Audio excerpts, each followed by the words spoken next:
Sa wakas, nahanap din kita. Ilang taon na rin akong paikot-ikot sa bakurang ito.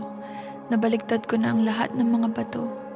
Nahawi ko na ang bawat peraso ng damo.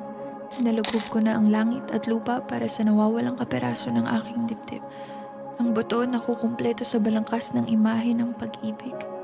Sa panaginip, sinundan ko ang mga iniwan mong bakas at sa pagbukas ng aking mga mata sa wakas, nahanap din kita. Totoo pala yung mga kwento nila. Naalala ko, sabi nila sa akin kapag natagpuan mo na daw ang hinahanap mo at pumaligtad ang iyong sikmura, nang hina ang mga tuhod mo, bumilis ang tibok ng puso mo at hindi mo mapigilan ang inig sa iyong mga kamay, nagkakamali ka. Hindi siya ang hinahanap mo. Dahil kapag nahanap mo na daw ang hinanhana sa iyo ng kalawakan, sabi nila kasabay mong matatagpuan ang kapayapaan, ang lubag ng loob, ang kalma.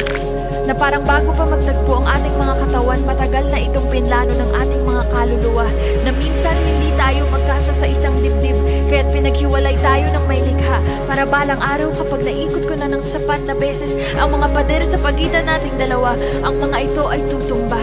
At sa wakas, kapag humupa na ang sigwa, matatagpuan din kita at natagpuan nga kita.